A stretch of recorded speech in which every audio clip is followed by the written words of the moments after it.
अस्सलामुअलैकुम my YouTube family, कैसे हैं आप सब लोग। आप सब लोगों को वेलकम टू किचन एक्सप्लोरर। और आज मैं आप लोगों को बताने जा रही हूँ बूंदी, मीठी बूंदी की रेसिपी। क्योंकि बारिश का मौसम है, आवाज़ आ रही होगी आपको, काफ़ी तेज़ बारिश हो रही है, तो उसमें तो भाई मीठी बूंदी। और मैं तो सेव बूंदी खाती हूँ, तो वो मैं आपको एंड में बताऊँगी। लेकिन सबसे पहले हम बूंदी बनाते हैं। तो बूंदी के लिए मैंने लिया है मेजरिंग 2 कप। ये जो हमारा ये मेजरिंग का कप है, मेजरिंग 2 कप मैंने लिया है बेसन। और इसे छानना नेसेसरी है, मैंने पहले से ही छान लिया है ताकि वीडियो लॉन्ग ना हो। अच्छा, इसमें हम क्या करेंगे, बेकिंग सोडा मिक्स करेंगे। बेकिंग पाउडर नहीं, baking soda half tea spoon के करीब मिक्स करेंगे। और जो है वो अब हम इसे एक मिक्स देंगे और थोड़ा थोड़ा करके मैंने लिया है मेजरिंग 1 कप के करीब वाटर।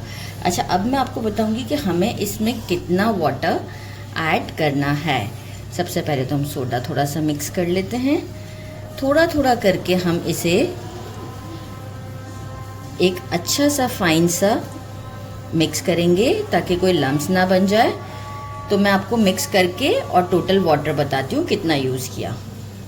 देखिए, मैंने इसके अंदर जो है वो मेजरिंग 2 कप के करीब वाटर ऐड किया। देखिए, इस तरीके से होना चाहिए कि अब हम इसे इस तरह करें तो ये ड्रिप करना चाहिए। अच्छे से इसे 6 to 7 मिनट फेंट लिया और आप ये देखें इस तरीके की कंसिस्टेंसी पे होना चाहिए कि हम इसे झारे से डालेंगे तो ये झारे से ड्रॉप बाय ड्रॉप जाना चाहिए। राइट, अब हम क्या करेंगे, यहाँ पर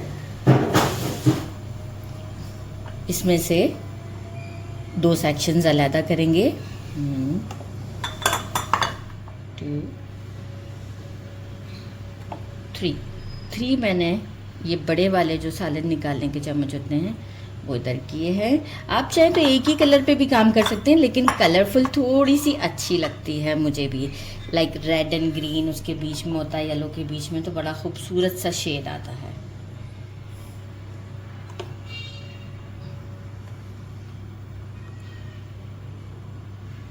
ठीक है, ये हमारा हो गया। अब हम क्या करेंगे, इसमें फूड कलर ऐड करते हैं।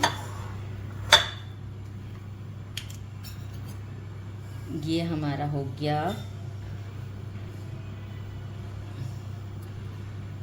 ग्रीन। चेक कर लेते हैं हम, जितना आपको डार्क रखना हो उतना आप डार्क रख सकते हैं। गुड इनफ है ग्रीन, क्योंकि अभी और मज़ीद डिज़ोल्व होगा। ठीक है, फिर हम सेकेंड स्पून यूज़ करेंगे। 1 स्पून भी यूज़ नहीं करना है। और हम यूज़ कर रहे हैं रेड फूड कलर।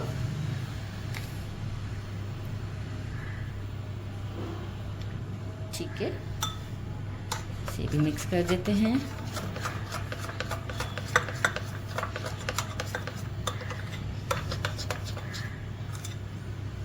और इसमें हम यूज़ कर रहे हैं येलो फूड कलर। येलो की ज़रा क्वांटिटी ज़्यादा होती है, तो हम इसमें देखें थोड़ा सा ग्रीन चला भी, क्या गड़बड़ हो गई है। येलो फूड कलर, और इसे भी हम अच्छे से मिक्स कर देते हैं। बस मीनवाइल मैंने क्या किया है, स्टोव पर ऑयल रख लिया है गरम। आप चाहें तो घी गरम कर दें, आप चाहें तो घी में बनाएं, आप चाहें तो ऑयल में बनाएं। मैं इसे ऑयल में बना रही हूँ। इसके बाद हम इसका शुगर सिरप रेडी करेंगे। तो पहले हमारा एक काम हो जाए, फिर हम दूसरा काम करेंगे। तो बस अब हम चलते हैं स्टोव की तरफ एक अच्छा मिक्स देके। ऑयल को मैंने अच्छे से गरम कर लिया है। अब हम क्या करेंगे कि इसे पहले चेक कर लेते हैं, क्योंकि अभी हम इसे पहले मीडियम पे लाएं।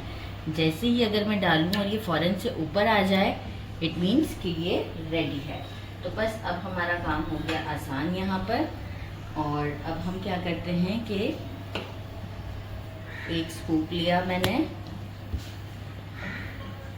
इसे पहले निकाल लेते हैं। अच्छा, अब जो है वो 1 चमचा भर के हमने येलो वाले हम पहले बनाते हैं। तो ये मोटा झारा सब घर में अवेलेबल होता है इजीली। इसके ऊपर हम डाल देंगे और इतना डालेंगे कि जितना ये आराम से इसे बना सके। फ्लेम को हम रखेंगे मीडियम। जैसे ही ये कवर अप हो जाएगा ऊपर का हिस्सा, तो हम जो है वो डालना बंद कर देंगे। क्योंकि मैंने अच्छी खासी बड़ी कढ़ाई ली है, तो हमारी आराम से ज़्यादा बन जाएंगी। बस इससे ज़्यादा मैं नहीं डालूंगी, क्योंकि एक ऊपर का हिस्सा कवर अप हो जाएगा। अच्छा, इसके बाद मैं क्या करूँगी, अगेन इसे सेकेंड अटैम्प्ट के लिए वॉश दे दूँगी। थोड़ा सा बूंदियों को क्रिस्पी होने देते हैं। फ्लेम हमारा मीडियम है।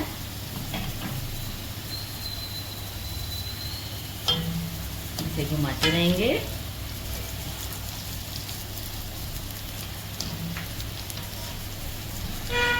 जल्दी क्रिस्पी हो जाती हैं, बहुत देर नहीं लगती है।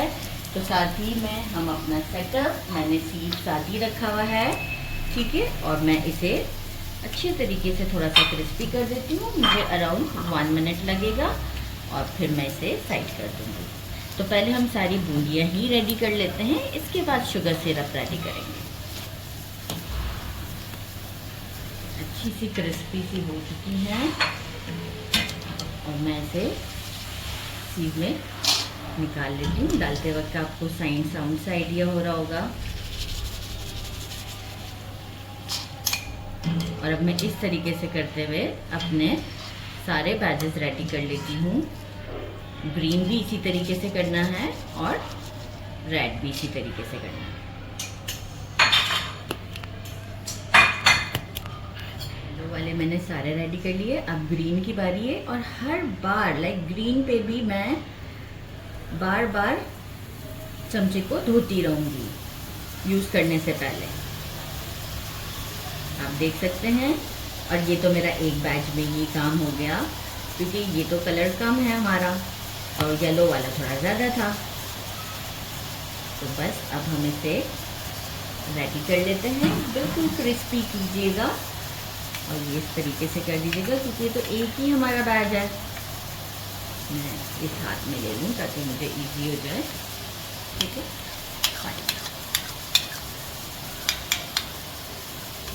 बड़ी ज़बरदस्त सी लगती हैं ये इस मौसम में, मैं आपको क्या बताऊं। और ये थोड़ा सा जो बच गया है, इसे भी आहिस्ता आहिस्ता करके ड्रिप कर देती हूँ। नहीं करना ड्रिप, थोड़ा थोड़ा करके कर।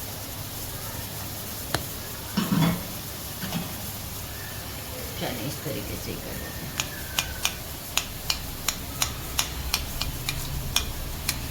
ताकि वेस्टेज ना हो। और अब हम क्या करते हैं, ये वाला स्पैचुला नहीं यूज़ करते हैं, दूसरा ही यूज़ करेंगे, जिससे हम ज़बरदस्त सा, थोड़ा सा फ्लेम हमारा मीडियम ही रहेगा। थोड़ा सा हमें लगेगा कि क्रिस्पी हो गई हैं, हम इसे इसी सीध में निकालेंगे। आप देखें कितनी ज़बरदस्त लग रही हैं साउंड। बस इसी सीध में एक साथ ही निकाल दूँगी मैं। और इसी तरीके से रेड वाली भी हम रेडी कर लेंगे। इसी तरीके से हम अपना रेड वाला मिक्सचर डाल देते हैं।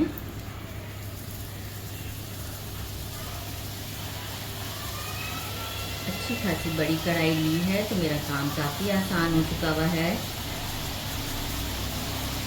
आप देख सकते हैं कि मुझे ये कलर वाले में तो बिल्कुल बैजेस का कोई प्रॉब्लम ही नहीं हो रहा है।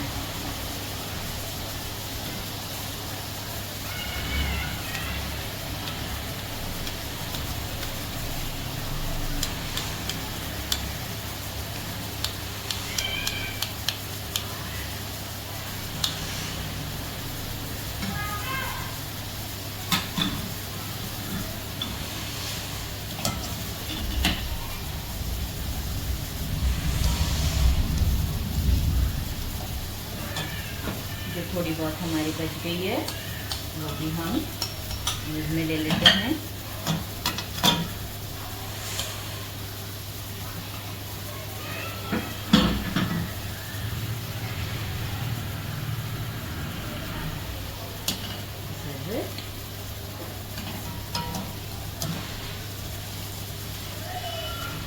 अच्छा, जल्दी पक जाती हैं, तो बस अब हम इसे क्रिस्पी कर लेते हैं थोड़ा सा और इसे भी फिर हम अलग कर लेते हैं। हमारी सारी रेडी हो चुकी है। इसे हम एक अच्छा सा मिक्स दे देंगे। अब हम एक बड़े से बाउल में करके इसे मिक्स कर देंगे। अच्छा, अब क्या करना है कि मैंने ले लिया है शुगर सिरप बनाने के लिए मेजरिंग 2 कप। अगर हमने बेसन 2 कप लिया है ना, तो हम शुगर भी 2 कप ही लेंगे। और मेजरिंग 2 कप मैंने शुगर लिया है। 5 मैंने इसमें इलायची डाली है, थोड़ा सा बस इसका मुंह खोल दिया है। इसमें मैं क्या करूँगी, मेजरिंग 1.5 कप के करीब वाटर ऐड करूँगी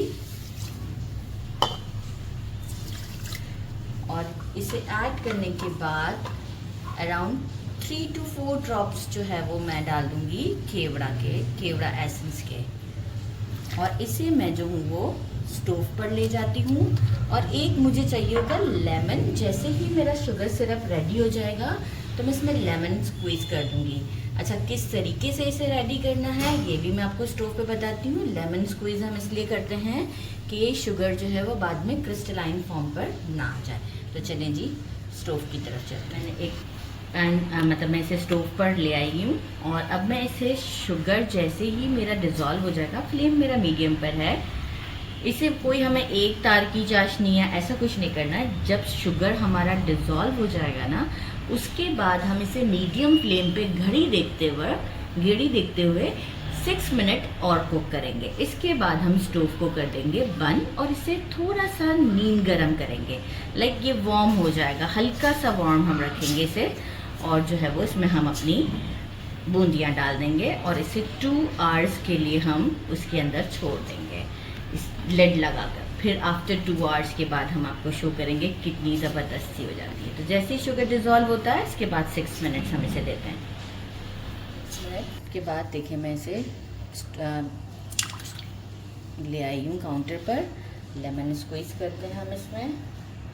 और अभी ये गरम ही है, गरम में ही आप लेमन स्क्वीज़ कीजिएगा। और जो है वो इसे हम एक स्टर देते हैं। सीड को मैं निकाल देती हूँ जो एक इसमें गिर गया है। अच्छा, बाकी मैं क्या करूँगी, इसे थोड़ा सा और ठंडा करूँगी और इसके बाद मैं इसमें अपनी ये डाल देती हूँ बूंदियाँ। थोड़ा ठंडा हो जाए, अभी टाइम लगेगा ठंडा होने में। आफ्टर 5 मिनट्स में इसमें बूंदियाँ डाल देती हूँ। ठंडा हो चुका हुआ है, बहुत ठंडा भी नहीं करना है, ठीक है, थोड़ा ठंडा करना है। सारी बूंदियाँ हम इसमें डाल देते हैं। मिक्स पहले कर लीजिएगा बूंदियों को, जैसे मैंने देखे ना सीध से निकाल के बड़े थाल में डाल के मिक्स कर दिया था, ताकि आपको आसानी हो जाएगी। अब हम क्या करेंगे, इसे एक अच्छा सा मिक्स देते हैं।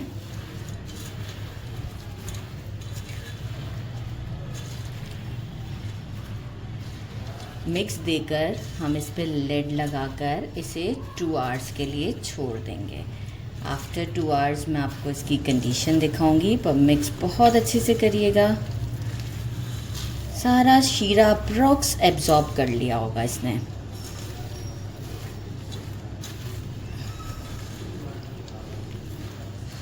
और बड़ी अच्छी सी सॉफ्ट हो जाएंगी, क्योंकि इस वक्त तो क्रिस्पी हैं, ये उस वक्त बड़ी सॉफ्ट सी हो जाएंगी। और इसे आप स्टोर करके भी रख सकते हैं फॉर 7 डेज़, किसी भी अच्छे से एयर टाइट कंटेनर में डालकर। बस अब मैं क्या करूँगी, इसे 2 आवर्स के लिए छोड़ रही हूँ, लेकिन मैं क्या करूँगी, बीच बीच में 1-2 बार इसी तरीके से स्टर कर दूँगी, ताकि जो नीचे वाली बूंदियाँ हैं वो थोड़ी ऊपर आ जाएं और ऊपर वाली थोड़ी नीचे चली जाएं। और फिर आफ्टर 2 आवर्स के बाद मैं आपको शो करती हूँ। बारिश कितनी तेज़ हो रही है, आप इससे अंदाज़ा लगाएं। बच्चे खेल रहे हैं, आप ये लोग चेक करें। सारा शीरा बिल्कुल एब्जॉर्ब कर लिया है, ज़बरदस्त सा। और बूंदी जो है वो बिल्कुल सॉफ्ट है, ये देखें, बिल्कुल सॉफ्ट एंड जूसी। अच्छा, यहाँ पर मैं एक चीज़ आपको बताना चाहूँ कि इफ़ सपोज़, क्योंकि देखिए मेजरिंग कप्स के हिसाब में भी प्रॉब्लम हो जाता है, कभी कम ज़्यादा भी बेसन हो जाता है आपसे, कभी शीरा कम भी हो जाए कि आपको लगे कि विदिन 1 आवर जो है वो शीरा एब्जॉर्ब भी कर लिया गया है, लेकिन जो है वो सॉफ्टनेस नहीं आया, शीरा ख़त्म हो गया है, तो आपने घबराना नहीं है। फॉर बिगनर्स थोड़ा सा शीरा और रेडी कर लें, ठीक है, according to your taste, sugar के साथ। उसमें भी लेमन स्क्वीज़ कीजिएगा, ठीक है, उसे थोड़ा सा रूम टेम्परेचर पर आने दीजिएगा। अगेन इसमें डाल दीजिएगा कि आपको लगे कि अब इसमें शीरा है। लिड लगा के फॉर 2 आवर्स या 3 आवर्स, जितना आवर्स आप इसे छोड़ेंगे ना रेस्टिंग पर, बेस्ट है आपके लिए। 4 आवर्स तो मैं कहूँगी बहुत बेस्ट है। मैंने इसे 3 घंटे के लिए छोड़ दिया था। अच्छा, अब इट्स टोटली ऑप्शनल, मैं इसको एक बहुत ही ज़बरदस्त टच देने वाली हूँ जो कि है असली घी। मैंने इसे गरम कर लिया है, जितना मेरा प्रोपोर्शन था उस हिसाब से मैंने लिया है 3 टेबल स्पून के करीब असली घी और इसे गरम कर लिया है। इससे इसका जो टेस्ट है ना वो इतना चेंज हो जाता है कि मैं आपको क्या बताऊं। और आप लुक भी देखिएगा, जो असली घी की एक शाइन आएगी ना वो बहुत ही ज़बरदस्त सी आती है। तो ये आप चेक कर सकते हैं, ज़बरदस्त। और अब मैंने जो है वो डिश आउट का जो मेरा तरीक़ेकार है, मुझे ये सिंपल नहीं पसंद है। जो कैमरामैन है वो ऐसे ही सिंपल इसे स्पून के साथ खाते हैं, मैं इसे खाती हूँ इस सेम के साथ। मैं इसे कहती हूँ सेम नुक्ती, और ये मेरे बचपन से मेरी फेवरेट है। तो मैं आपको इसी के साथ डिश आउट करके दिखाती हूँ और टेस्ट करके बताती हूँ। मैंने इसे देखें डिश आउट कैसे किया है। आप, ये मेरा स्टाइल है, मुझे इस तरह खाना पसंद है। एक्चुअली इस तरह भी नहीं, इस तरीके से मुझे मिक्स करके खाना पसंद है, और थोड़ा सा सेव की क्वांटिटी ज़्यादा। ये है मेरा एक्चुअल बाइट, ये है मेरा एक्चुअल बाइट। बिस्मिल्लाहिर्रहमानिर्रहीम। अब ताज़ी हुई ना बचपन की यादें, ज़बरदस्त सी। ज़रूर ट्राई कीजिएगा इस बारिश के मौसम में। ये ना खाया तो कुछ ना खाया, तो बस ज़रूर ट्राई कीजिएगा। मेरे चैनल को लाइक और सब्सक्राइब करना नहीं भूलिएगा। अपना ख्याल रखिएगा। अल्लाह हाफ़िज़।